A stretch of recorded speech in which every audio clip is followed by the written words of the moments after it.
مجھے آفس سے گھر آئے ابھی چند ہی منٹ ہوئے تھے کہ نعمان کی کال آ گئی۔ وہ سخت گھبراہٹ میں بول رہا تھا اور مجھے اپنے گھر بلا رہا تھا۔ اس کی کال کے دوران شور کی آوازیں بھی آ رہی تھی۔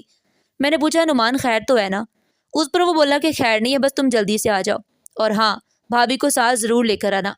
میں نے کہا یار نعمان کچھ تو بتاؤ، معاملہ کیا ہے؟ کہنے لگا تم لوگ آؤ تو صحیح، سب بتا دوں گا۔ جلدی پہنچنے کی تاکید کے ساتھ ہی اس نے کال کاٹ دی۔ میں پریشان ہو کر دل میں دعا کرنے لگا کہ خدا خیر کرے۔ ابھی تھوڑی دیر پہلے میں اور نعمان ہنستے کھیلتے آفس سے نکلے تھے۔ وہ بڑے ہیپی موڈ میں اپنے گھر گیا تھا۔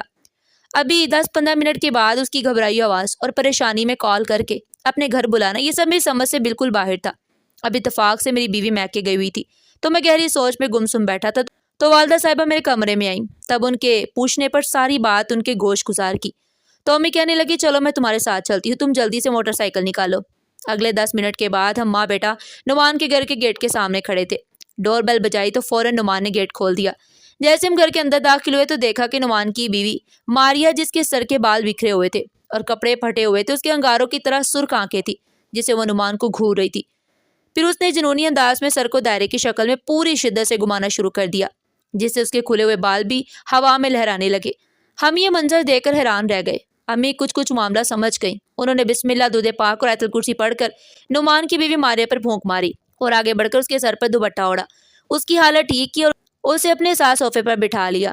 پھر امی نے نعمان کو پانی لانے کا کہا تو امی نے پانی کے گلاس پر کچھ پڑھ کر پھونکا اور گلاس ماریا کے ہاتھ میں پکڑا دیا، جسے وہ ایک ہی گھونٹ میں پی گئی۔ نعمان میرا نہ صرف کولیگ تھا بلکہ بہت اچھا دوست بھی تھا۔ ہمارے شہر سے 20 کلومیٹر دور ایک گاؤں کا رہنے والا تھا۔ جب اس کو ملازمت ملی تو وہ روزانہ اپنے گاؤں سے آفس آیا تو جایا کرتا تھا۔ 6 مہینے پہلے اس کی شادی ہوئی تھی۔ 1 مہینہ تو وہ چھٹی پر آیا، پھر موٹر سائیکل پر وہ گاؤں سے آفس آنے لگا۔ چونکہ سخت سردی کا موسم تھا، صبح کے وقت گہری دھند ہوتی تھی، جس کی وجہ سے موٹر سائیکل کی سواری بہت دشوار کام تھا۔ دوسرا وقت پر آفس پہنچنا بھی محال تھا۔ چنانچہ نعمان نے اس مسئلے کا حل یہ نکالا کہ اپنے گھر والوں اور بیوی کی صلاح مشورے سے ایک چھوٹا سا مکان کرائے پر لے لیا اور واجبی ضروریات کے سامان سمیت رہائش اختیار کر لی۔ جس دن نعمان اپنی بیوی ماریا کے ساتھ شہر میں شفٹ ہوا، ہم نے دونوں میاں بیوی کی دعوت کی۔ اس طرح میری بیوی اور ماریا دونوں سہیلیاں بن گئی۔ اب ہمارا ایک دوسرے کے آنا جانا شروع ہو گیا۔ میری بیوی ماریا کو زیادہ سے زیادہ ٹائم اور کمپنی دیتی۔ ایک تو وہ نئی نویلی دلہن تھی، دوسرا وہ گاؤں کی رہنے والی تھی اور شہر میں پہلی دفعہ آئی تھی تو اسے کسی قسم کی تنہائی کا احساس نہ ہو۔ پہلا مہینہ تو بڑے آرام سے ٹھیک ٹھاک گزرا، پھر ایسے ہونے لگا کہ اپنا سر خلاؤں میں دیکھنے لگتی ماریا اکثر خلاؤں میں دیکھنے لگتی اور جب اس کا شوہر کام سے آتا تو اپنے کپڑے پھاڑ کر بیٹھی ہوتی۔ کبھی کبھی بیٹھے بیٹھے ایک دم چونک کر ادھر ادھر دیکھنے لگتی، ایسے لگتا ہے جیسے ڈر گئی ہو، مگر ان باتوں کا کسی نے کوئی خاص نوٹس نہیں لیا تھا۔ 3 مہینے بعد میں سب سے چھوٹے سالے کی شادی تھی تو میری ساس صاحبہ نے بیوی کو کچھ دینے کے لیے شادی کی تیاری کے سلسلے میں بلایا تھا۔ اس لیے وہ 2 دن پہلے میری بیوی اپنے میکے، جو کہ 50 کلومیٹر دور ایک شہر میں تھا، 1 ہفتے کے لیے وہاں چلی گئی۔ تو آج اچانک یہ واقعہ رونما ہوا۔ کچھ دیر نعمان کے گھر بیٹھے رہے، پھر نعمان سے کہا کہ ماریا کو لے کر ہمارے ہاں آ جاؤ۔ اس طرح پوری رات ماریا ہمارے گھر رہی۔ امی نے اسے اپنے پاس بلا لیا تھا، مگر جیسے ہی اگلے دن نعمان اسے اپنے گھر لے گیا، دیوانگی کے دورے پڑنے لگے۔ وہ پھر سے اپنے کپڑے پھاڑنے لگی۔ اس صورتحال سے نعمان بری طرح گھبرا گیا۔ اس نے ماریا کو گاؤں لے جانے کی بجائے فون کر کے امی اور بہن کو شہر بلا لیا تاکہ وہ اس کی دیکھ بھال کر سکے، مگر اب یہ ہونے لگا کہ ماریا کی حالت روز بروز خراب ہونے لگی۔ ڈاکٹر علاج کے ساتھ ساتھ کئی آستانوں کے چکر بھی لگا چکا تھا، مگر ماریا کی حالت سنبھلنے یا بہتر ہونے کی بجائے روز بروز خراب ہونے لگی۔ اس کی آنکھیں سرخ ہو جاتی اور منہ سے تھوکے نکلنے لگتی۔ جو چیز اس کے ہاتھ میں آتی وہ توڑ دیتی۔ اسے زیادہ تر نیند کی دوائیوں کے ذریعے سے رکھا جاتا، مگر جیسے ہی نیند کی دوائیوں کا اثر ختم ہوتا، ماریا کی حالت ویسی کی ویسی ہو جاتی اور اس کی ماں ماریا کو گاؤں میں لے کر نہیں جانا چاہتے تھے کیونکہ برادری میں ان کے بہت شریک اور بدخواہ تھے۔ اس لیے انہوں نے ماریا کی اس حالت کو پوشیدہ رکھا اور جس نے جو علاج بتایا وہ کرتے رہے، مگر ماریا کی حالت میں ذرا بھی بہتری نہیں آئی۔ ماریا پر عجیب سے دورے پڑنے لگے، روز بروز اس کی حالت بگڑنے لگی۔ اس کی حالت تیزی سے گرنے لگی تھی، بہت کمزور ہوتی جا رہی تھی۔ نعمان اور اس کی ماں ماریا کو لے کر پیروں فقیروں کے ڈیرے پر گئے، مگر اس کی حالت جوں کی توں رہی۔ میری بیوی بھی میکے سے واپس کر آ چکی تھی، وہ بھی ماریا کی اس حالت پر بہت پریشان تھی۔ کچھ دن گزرے تو میری بیوی کو یاد آیا کہ اس کے میکے میں ایک لڑکی کے ساتھ بھی ایسا ہی معاملہ پیش آیا تھا، تو انہوں نے بہت دور ایک شہر میں رہنے والے ایک اللہ والے بزرگ، جو کہ متقی اور پرہیزگار تھے، عبادت گزار ہونے کے ساتھ ساتھ فی سبیل اللہ خدمت خلق کے جذبے کے تحت پریشان حال و مصیبت کے مارے لوگوں کی مدد کرتے تھے۔ تو میری بیوی نے اپنے بھائی کے ذریعے اسی طرح ان بزرگ کا رابطہ نمبر لے کر ماریہ کے حالات انہیں بتائے۔ تو انہوں نے ماریہ کے ساتھ ان کی ماں کا نام پوچھا اور تھوڑے توقف کے بعد کہا کہ فوراً ماریہ کو اس کی ماں کے ساتھ لے کر ان کے پاس پہنچے۔ چنانچہ فوراً ماریہ کی ماں کو خبر دی گئی اور اگلے ہی دن صبح ایک ٹیکسی کروا کر ماریہ اور اس کی ماں کو ساتھ لے کر سفر باندھا اور 4 گھنٹے کی مسافت کے بعد آستانے پر پہنچ گئے۔ انہوں نے پوچھا کہ ماریہ کی حالت کب سے ہے؟ تو نعمان نے بتایا کہ 15-20 دن ہو گئے ہیں۔ پھر انہوں نے ماریہ کی نعمان سے شادی کا پوچھا تو بتایا کہ 2-3 مہینے ہو گئے ہیں۔ پھر وہ بزرگ آنکھیں بند کر کے کسی گہری سوچ میں ڈوب گئے۔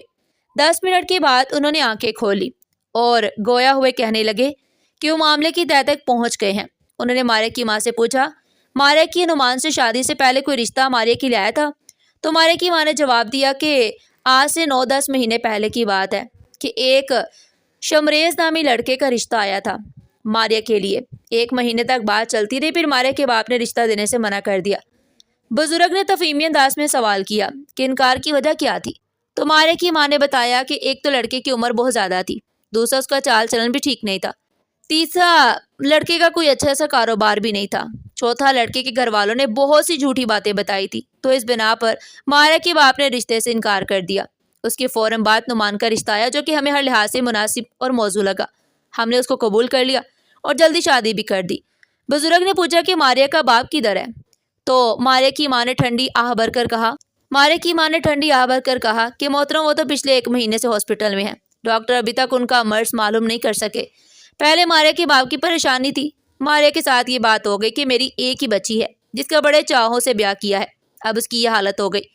دوسرا اس کا باپ ہاسپٹل میں ہے، میری تو راتوں کی نیندیں اڑ گئی ہیں، کیا کروں، کہاں جاؤں؟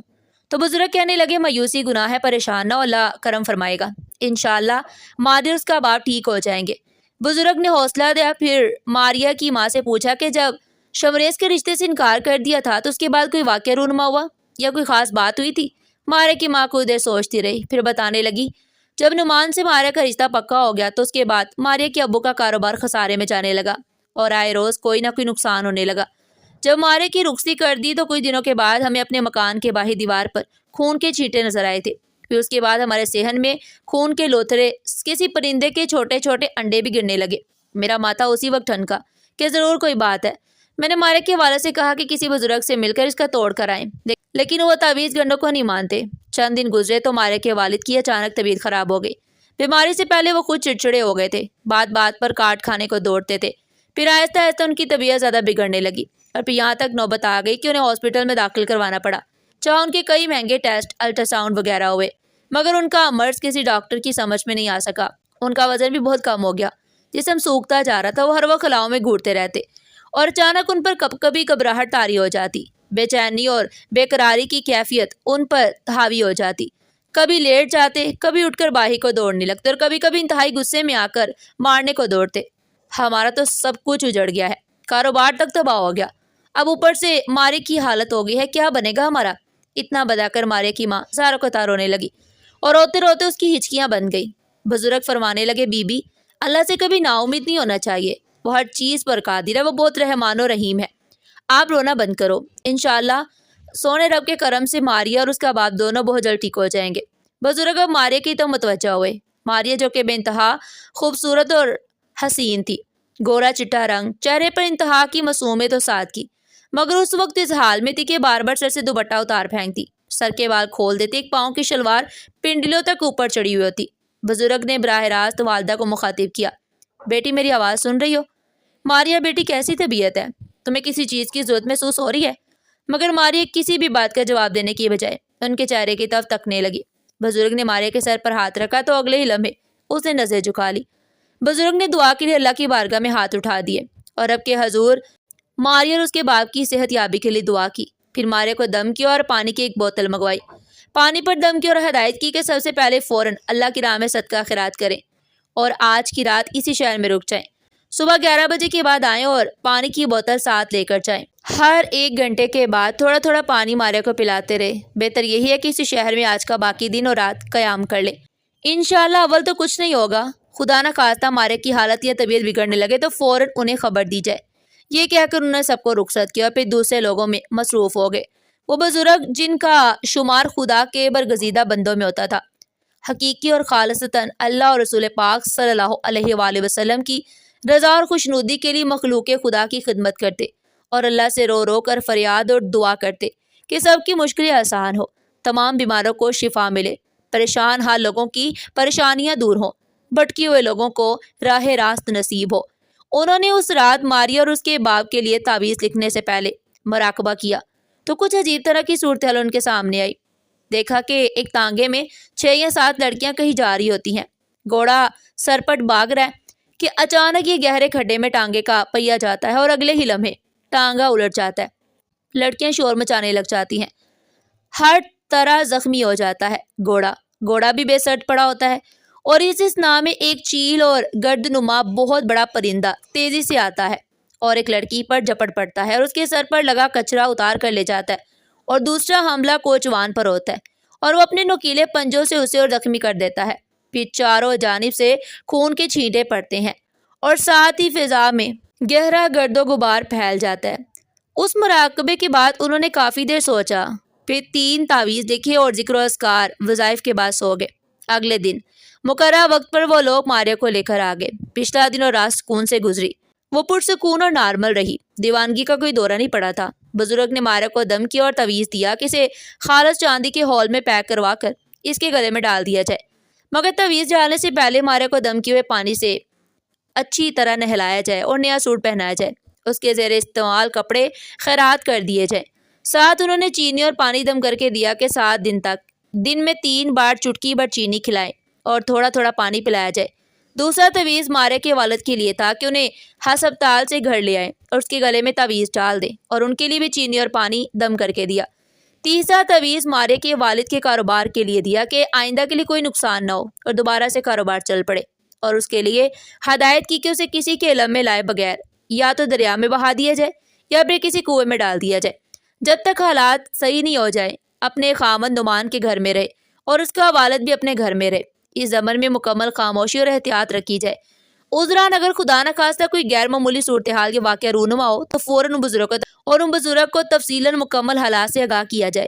چنانچہ ان ہدایت کے ساتھ ان کو جانے کی اجازت دے دی۔ آنے والے چند دنوں میں حالات نے پلٹا کھایا اور اللہ رب العزت کے خاص فضل و کرم سے وہ دونوں ٹھیک ہو گئے اور اس کا باپ بھی بلا چنگا ہو گیا۔ کوئی ناخوشگوار واقعی اور صورتحال رونما نہیں ہوئی۔ جب دوبارہ ان بزرگ سے رابطہ کیا گیا تو انہوں نے کہا کہ رب کے حضور شکرانے کے نوافل ادا کریں، دل کھول کر صدقہ خیرات کریں۔ دونوں خاندانوں کے تمام افراد نماز پنجگانہ کی پابندی کے ساتھ ساتھ تلاوت کلام کا روزانہ کا معمول اپنائیں۔ وہ شریعت کی واضح کردہ اصول اور ہدایت پر سختی سے کاربند رہے۔ اگلے مہینے کے اندر ماریا نہ صرف مکمل طور پر صحت یاب ہو چکی تھی بلکہ حاملہ بھی ہو گئی تھی۔ اسی طرح اس کا باپ بھی تندرست ہو گیا اور اس کا کاروبار بھی چلنے لگا۔ کافی اصرار کے بعد ان بزرگ سے ان معاملات کی بابت پوچھا گیا تو انہوں نے بتایا کہ جب شمریز کو ماریا کا رشتہ دینے سے انکار کیا گیا تھا تو اس نے اپنے دل میں کینہ اور بغض رکھ لیا اور انتقام کے طور پر جادوگر ٹائپ خبیث شیطان کے چیلے سے کافی رقم دے کر گندا عمل کروایا تاکہ ماریا کا گھر نہ بسے، اس کا والد بھی تباہ و برباد ہو جائے۔ قدرت کی بے آواز لاٹھی حرکت میں آئی، ہوا یوں کہ جو کنواں شمریز نے ماریا اور اس کے باپ کے لیے کھودا تھا وہ خود اس میں گر گیا۔ 2 بھینسیں تھی جو کہ وافر مقدار میں دودھ دیتی تھی، یکے بعد دیگرے سانپ کے ڈسنے سے مر گئی۔ اس کی فصل تباہ ہو گئی، وہ ٹی بی کے مرض کا شکار ہو گئے، مناسب علاج نہ ہونے کی وجہ سے خون تھوکتا پھرتا ہے۔ آج تک اس کی شادی نہیں ہو سکی، جبکہ ماریا اپنے گھر میں بہت خوش و خرم زندگی گزاری ہے۔ اس کے 2 بچے بھی ہیں۔ اس کے والد کا کاروبار پھر سے چل نکلا۔ اللہ نے اتنی برکت ڈالی کہ ہر طرح سے خوشحالی ہی خوشحالی۔ ماریا کی ماں اور باپ نے حج ادا کرنے کی سعادت حاصل کی۔ ماریا کے باپ نے ماریا اور نعمان کو عمرہ کرایا۔